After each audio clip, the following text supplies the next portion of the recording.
I never imagined that a phone call could turn my life upside down, but that's exactly what happened. It was a crisp autumn afternoon in Chicago. When I saw my phone light up with an unfamiliar number, I almost ignored it, but something told me I should answer. When I did, the voice on the other end was unmistakable. Even though years had passed, Samantha, it's Isabella, she said, her tone dripping with an odd mix of formality and something I couldn't quite place. Isabella, I replied, trying to keep my voice steady. What's going on? Isabella, my esting sister, had called to deliver the news that our grandmother had passed away. The news itself was shocking, but the way she spoke, it was clear she had a hidden agenda. I just wanted to let you know, she said, her voice tinged with a hint of mockery. I'm sure you're busy with your modest life. I could almost hear her smirking through the phone. Her words stung, but I try not to let it show. Thank you for letting me know. I'll make arrangements to come. It wasn't just her words that stung, it was the memories they dredged up growing up. Isabella was always the golden child. She had our father's favor and a certain charm that seemed to make everything fall into place for her. As for me, I was often left in the shadow. Even though I tried my best to excel, my efforts seemed to be overlooked. Isabella and I hadn't spoken much in years. After she had stolen David from me, I had cut ties with her, and by extension with the rest of my family. It wasn't just about the betrayal, it was about how it highlighted the unequal treatment I had always felt. David Parker had been my fiancé. He was the love of my life, and we had a future planned together. That was until Isabella, with her manipulative charm, came into the picture. David had left me for her, and I had been devastated. It wasn't just a broken relationship, it was a betrayal that left scars. Our family had always been fractured. Our father, stern and unyielding, had favored Isabella for her resemblance to him. My mother, although caring, was often caught in the middle. She tried to show support, but it was clear that Isabella had always been the preferred child. I had chosen a different path. After the breakup, I left my job as a school administrator to focus on raising my daughter, Lily. John, my husband, was a supportive tech executive who loved me for who I was. We had a cozy home in the suburbs and a life that, while modest, was filled with love. Lily, our 6-year-old daughter, was a bright spot in our lives. She had a passion for drawing and even had a popular YouTube channel where she shared her artwork with the world. Despite the success in my personal life, the call from Isabella brought back a wave of old emotions. The thought of returning to the family home for the funeral filled me with apprehension. I hadn't been there in years, and the memories were bittersweet. Our grandmother had always been a beacon of kindness in our family. She was the one person who had supported me unconditionally. Her death marked the end of an era, and now with Isabella's call, it felt like I was being dragged back into a world I had tried to leave behind. I spent the next few days preparing for the trip. The thought of seeing Isabella again filled me with a mix of dread and anticipation. It was not just about the funeral. It was about facing the family dynamics that had shaped so much of my life.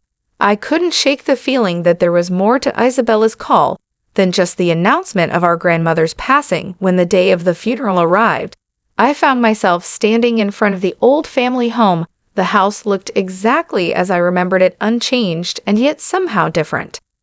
It was as if the walls held the echoes of our childhood, the echoes of laughter and fights, of dreams and disappointments. Inside, the atmosphere was heavy with grief and nostalgia. I saw familiar faces, some filled with sorrow and others marked by hidden agendas. As I moved through the crowd, I caught sight of Isabella, her eyes scanning the room with a practiced indifference. She was surrounded by people who seemed to hang on her every word. Her charm, as potent as ever, I watched her with a sense of unease. Despite the years and the distance, it felt like we were still locked in the same old struggle. Isabella's presence was a stark reminder of the family dynamics that had always been a part of my life. In the middle of the ceremony, as the eulogies were being delivered, Isabella managed to corner me. Samantha, she said with a smile that didn't reach her eyes. It's been a while. I forced a smile and return. Yes, it has. How have you been? Oh, you know, she replied, her voice dripping with false sweetness. Life has been interesting. I could sense the undercurrent in her words, the same old rivalry that had never truly faded. As I looked at her, I realized that this reunion was not just about mourning our grandmother.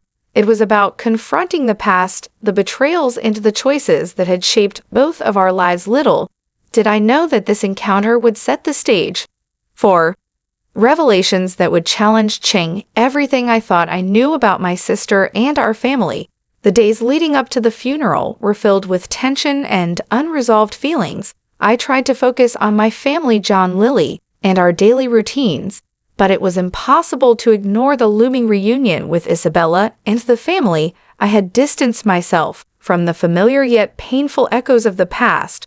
Were all too real on the day of the funeral. The air was thick with grief and unresolved emotions. The family home was filled with relatives and acquaintances, all paying their respects. The house, with its worn charm, seemed to watch over us like an old friend holding secrets. The walls felt heavy with the weight of past arguments, laughter, and hidden truths. As I entered the living room, I felt Isabella's eyes on me. Her presence was as imposing as ever, her polished exterior masking the deep-seated rivalry that had always existed between us. It wasn't long before she approached me again, her smile now more genuine, but still carrying an edge. "I've been meaning to catch up, Isabella," said her voice carrying a note of curiosity.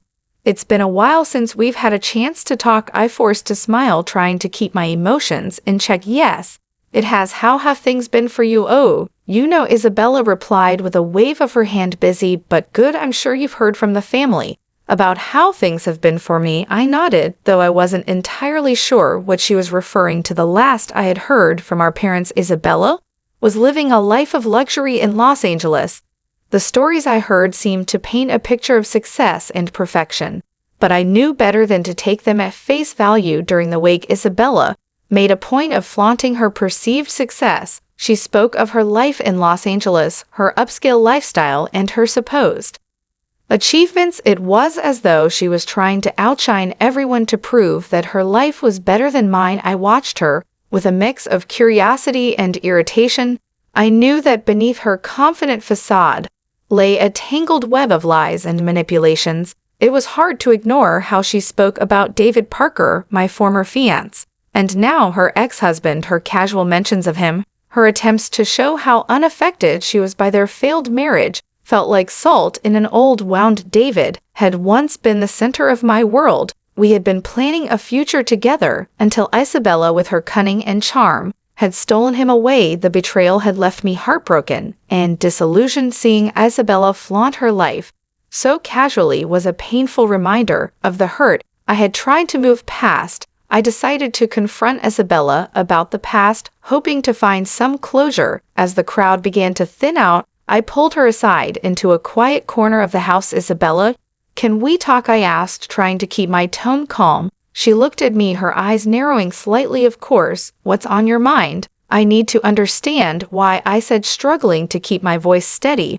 "Why did you have to take David from me? What was it that made you think you could just take him away?" Isabella's expression shifted from fox cheerfulness to something colder, more calculating. "Samantha, it's not about taking anything. David and I had our own connection. You just didn't see it. You manipulated him," I said, my voice rising with emotion. "You knew how much I loved him." She shrugged nonchalantly. "David made his own choices. You have to move on, Samantha. Life doesn't wait for anyone." Her dismissive attitude was infuriating. "You never understood, did you? It wasn't just about David.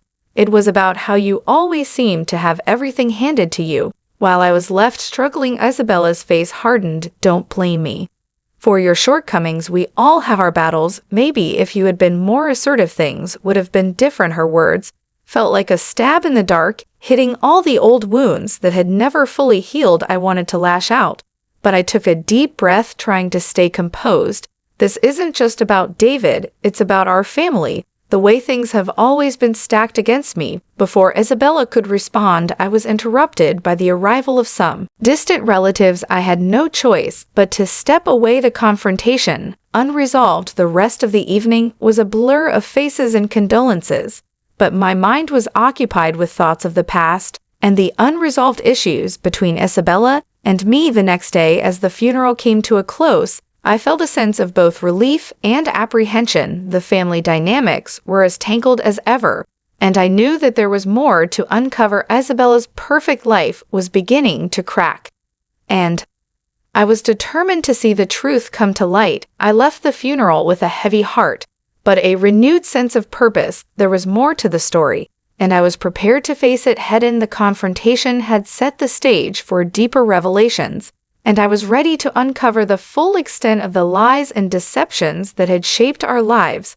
The days following the funeral were filled with an unsettling calm. I found myself replaying my confrontation with Isabella over and over, seeking clarity in the chaos. It was clear that the family's underlying issues were far from resolved. My mother's apology, though appreciated, did little to mend the rift that had existed for years. John and Lily were my anchor during this tumultuous time. They sensed my distress, but chose to offer comfort rather than prying into my troubles. Lily, with her innocent curiosity, it continued to pour her heart into her YouTube channel, sharing her drawings with the world. Her joy was a bright spot amidst the darkness. It wasn't long before the next chapter of this saga unfolded. Isabella, ever the drama queen, took to social media to mock me silly. Her posts were veiled in sarcasm, presenting herself as the picture of success, while implying that my life was dull and insignificant. It was frustrating to see her attempt to diminish my happiness in such a public way.